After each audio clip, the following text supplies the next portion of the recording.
ঋষিবাণীর আরো একটা নতুন পর্বে আমি অর্ণব আপনাদের সকলকে স্বাগত জানাই। আমাদের সঙ্গে রয়েছেন শান্তনুবাবু, শ্রী শান্তনু শাস্ত্রী। শান্তনুবাবু, আজ আমরা যে রাশি নিয়ে আলোচনা করব তা হলো কুম্ভ রাশি। কুম্ভ রাশির সুখ নিয়ে আমরা কথা বলছি। কুম্ভ রাশির মানুষ কোন আধ্যাত্মিক অভ্যাসের মধ্যে দিয়ে গেলে প্রকৃত সুখের চাবিকাঠি খুঁজে পাবে? কুম্ভ রাশি বা লগ্নের মানুষদের জন্য যেটা সবার আগে করতে হবে সেটা হলো আত্মবিশ্লেষণ। কেন আমি দুঃখী? কি নেই আমার? সবকিছুই তো আছে। কোন দিকটা নেই এবং সেই দিকটার প্রয়োজনীয়তা কতটা, এইটা প্রকৃত রূপে উপলব্ধি করতে হবে। আর যখন এই উপলব্ধি করা যাবে, তখন কুম্ভ রাশি বা লগ্নের মানুষ তারা টোটালি হ্যাপি হয়ে উঠবে। তাকে উদ্বেগ বা এই ধরনের বিষয়গুলো থেকে বেরিয়ে আসবার চেষ্টা করতে হবে। কুম্ভ রাশি বায়ুতত্ত্বের রাশি, তো এদের ওভার থিঙ্কিং, অতিরিক্ত চিন্তা, অতি দ্রুত বিভিন্ন দিকে চিন্তার বিস্তার ঘটানো, এবং সেই চিন্তাগুলো থেকে যায় মনের মধ্যে। যে একটা চিন্তা আসার সঙ্গে সঙ্গে যে আরেকটা চিন্তা চলে যাবে, এটা কিন্তু নয়। একটা দুর্ঘটনা ঘটেছে এবং তার সঙ্গে সঙ্গে মানুষটা প্রাণে বেঁচেছে, তাহলে দুর্ঘটনা বিষয়টা খুব গুরুত্বপূর্ণ, প্রাণে বাঁচাটা গুরুত্বপূর্ণ নয়। তাহলে এই দুর্ঘটনা, সেটাতে আমি যে ভয় পেয়েছি, কিন্তু প্রাণে বাঁচার যে আনন্দ, সেটা আমি সেই ভয়ের জন্য উপলব্ধি করতে পারছি না। তো কোনটা গুরুত্বপূর্ণ? অবশ্যই প্রাণে বাঁচাটা গুরুত্বপূর্ণ। আর কুম্ভের এই পজিটিভ অনুভূতির ক্ষেত্রে একটা সমস্যা দেখতে পাওয়া যায়। কুম্ভ ওই অ্যাক্সিডেন্ট হয়েছিল, আঘাত পেয়েছিলাম, আর র্যাপিডোতে উঠবো না, আর প্লেনে উঠবো না, বাবা ওখানে প্লেনে দুর্ঘটনা ঘটেছে, এই বিষয়টা কুম্ভ সেখান থেকে বেরিয়ে আসতে পারেন না। অনেকটাই অর্থোডক্স মেন্টালিটি। তো যদি এখান থেকে বেরিয়ে আসতে পারেন কুম্ভ, তার জন্য তাকে কিছু স্পেসিফিক হ্যাবিট, অভ্যাস প্র্যাকটিস করতে হবে।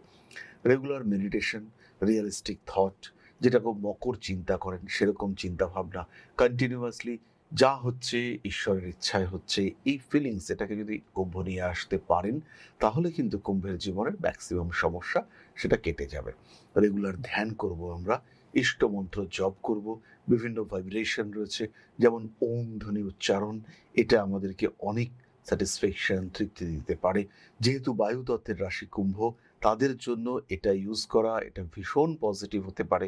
এই কাজকর্মগুলি কুম্ভকে রেগুলার বেসিসে করতে হবে, এবং তার সঙ্গে সঙ্গে স্পিরিচুয়াল কন্টেস্ট, অর্থাৎ বইপত্র পড়া, রামায়ণ, মহাভারত ইত্যাদি পাঠ, এটাও কুম্ভের জন্য ভীষণ পজিটিভ হতে পারে। এই কাজকর্মগুলি করব। তার সঙ্গে সঙ্গে যোগ এবং প্রাণায়াম অভ্যাস, এটা কুম্ভকে স্পিরিচুয়াল অ্যাটাচমেন্ট অনেক বাড়িয়ে দিতে সাহায্য করবে। আমরা যে বিষয়টা জানলাম যে কুম্ভ রাশির মধ্যে কোথাও একটা সবসময় আতঙ্ক, অজানা আতঙ্ক তাদের গ্রাস করে, সেই জায়গা থেকে তারা কিভাবে বেরিয়ে আসতে পারে সে সম্পর্কে আমরা জানলাম।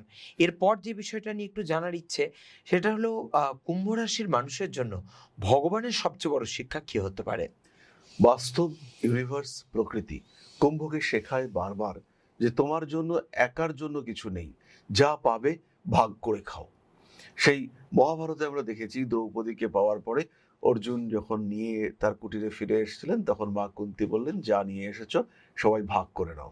তো এই যে ভাগ করে নেওয়া, যাই পাও না কেন সেটা মোটামুটি ভাগ করতে হবে, এই যে মেন্টালিটি, এইটা কুম্ভ প্রদান করে। তাই বলে আমি কখনোই বলবো না যে স্বামী কিংবা স্ত্রীকে ভাগ করতে হবে, কিন্তু আমি বিয়ে করলাম, আমার স্বামী শুধু আমার জন্যই ভাববে এটা নয়, তারও পরিবার আছে, তার বাবা মা আছে। এই ক্ষেত্রে ভাবতে হবে যে ও যেমন তাদের জন্য ভাবছে, আমাকেও ওর সাথে তাদের জন্য ভাবতে হবে। এটা ভগবান বারবার শেখায়। আর যখনই কুম্ভ এই ভাবনা থেকে নিজেকে সরিয়ে নিয়ে আসেন, তখনই কিন্তু কুম্ভের জীবনে বিপদ আসে। তখনই প্রকৃতি একটা বিষয় বুঝিয়ে দেয় যে তুমি একা নও, তোমার সঙ্গে আরো তোমাকে কিছু রেসপন্সিবিলিটি দেওয়া হয়েছে, সেটা তোমাকে ফুলফিল করতে হবে। হ্যাঁ, তুমি একা সময় কাটাতে পারো, আধ্যাত্মিকতার মধ্যে থাকতে পারো, কিন্তু তুমি যদি সমাজে যুক্ত করো নিজেকে, তাহলে সমাজের জন্য তোমাকে ভাবতে হবে। তুমি এখানে অতিরিক্ত স্বার্থপর হলে, তাহলে কিন্তু বিপদ আসবে। এইটা ঈশ্বর, প্রকৃতি, ইউনিভার্স কুম্ভকে বারবার শিখিয়ে থাকেন। আজকের পর্বের প্রায় শেষের দিকে চলে এসেছি আমরা। খুব প্রাসঙ্গিক একটা বিষয় সম্পর্কে একটু জানতে চাইবো।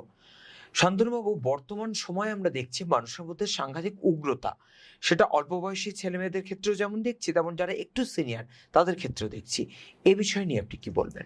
এই বিষয়ে আমি একটা কথাই বলবো যে যারা বাবা মা আমরা রয়েছি, আমাদের মধ্যে সন্তানকে প্রকৃত শিক্ষা দেওয়ার ক্ষেত্রে একটা সমস্যা থেকে যাচ্ছে। বিভিন্ন সময় মানুষ এই মুহূর্তে যে সমস্ত পরিস্থিতি আমরা দেখতে পাচ্ছি, শিশুর শিক্ষা সম্পূর্ণ করার জন্য শিশুর মধ্যেই কিছু মূল্যবোধ এইটা দিতে হবে। আরেকটি বিষয় হচ্ছে লিমিটেশন। কিছু মানুষের কাছে প্রচুর পয়সা কড়ি আসছে, তারা ভাবছেন যেহেতু হাতে অর্থ এসেছে আমরা সবকিছু করতে পারি। তার ফলে মানুষের যে ভ্যালু সেটা হচ্ছে কমতে শুরু করেছে। আর তার সঙ্গে সঙ্গে বিভিন্ন পারিপার্শ্বিক পরিস্থিতি, উন্নতির জন্য লড়াই করবার প্রচেষ্টা, আমাকে ছুটতে হবে, দৌড়তে হবে, এই সময়ের মধ্যে এটা করতে হবে। এর ফলে মানুষ, তাদের মধ্যে একটা উগ্রতা চলে এসছে, হিউজ কম্পিটিশন। সেখানে যতক্ষণ পর্যন্ত না আমরা নিয়ন্ত্রণ আনতে পারছি, এই উগ্রতা কিন্তু ক্রমাগত বাড়তে থাকবে। এই উগ্রতা কিন্তু কম বয়সী মানুষের মধ্যে নয়, এটা ট্রান্সমিট হচ্ছে বাবা মা, এদের মধ্যে যে উগ্রতা বা এদের মধ্যে যে অশান্তি, অতৃপ্তি, সেটা ক্রমাগত চলে আসছে শিশুর ওপরে বা সাধারণ মানুষের ওপরে, বা যাদের বয়স কম, তাদের যখন বয়স আস্তে আস্তে বাড়ছে, তাদের কিন্তু ইতিমধ্যেই মানসিক একটা ট্রমা, একটা ডাইলেমা তৈরি হয়েছে এবং তারা সেই উগ্রতার মধ্যেই বাঁচতে শুরু করছেন। তারা শুরু থেকেই বুঝতে পারছেন যে উগ্রতা, এটাই কিন্তু আমাদেরকে থাকতে হবে। এই প্রসঙ্গে একটা কথা বলি, মজার কথা। একটা সিনেমা দেখলাম কিছুদিন আগে, ধুরন্ধর দ্য রিভেঞ্জ। উন্মুক্তভাবে ভায়োলেন্স দেখানো হয়েছে, মাথা কেটে ফেলা হচ্ছে, পা কেটে ফেলা হচ্ছে, হ্যাঁ, পেরেক ঠুকে দেওয়া হচ্ছে, গায়ের চামড়ার মধ্যে এরকম ভাবে আঁকশি ঢুকিয়ে টেনে রাখা হচ্ছে। এই বিষয়গুলিকে মানুষ কিন্তু উপভোগ করছেন। এই সিনেমাটাই যদি আমার বাবা মার সময় হতো, তাহলে হয়তো সেটা সেন্সর বোর্ডে ছাড়ি দিত না, যে এত উগ্রতা দেখানো যাবে না। কিন্তু এখন মানুষ এটাকে উপভোগ করছে। আমি সিনেমাটা দেখলাম, আমার খারাপ লাগেনি, কিন্তু আমি দেখছি অদ্ভুতভাবে যে ইয়ং জেনারেশন এই ভায়োলেন্সকে কিভাবে অনুভব করছে, উপভোগ করছে, তাদের ভালো লাগছে। মানে তাদের একটা মেন্টাল চেঞ্জ হয়েছে। এখনকার শিশুরা, তারা গাছপালার সঙ্গে কথা বলে না, তারা খেলাধুলা করতে পারছে না। ফলে এই যে ট্রান্সফরমেশন হচ্ছে, এটা কম্পিটিশনের জন্য হতে পারে, ডিসক্রিমিনেশনের জন্য হতে পারে। এখান থেকে যতদিন না মানুষ বেরিয়ে আসতে পারছে, ততদিন এই সমস্যা থাকবে।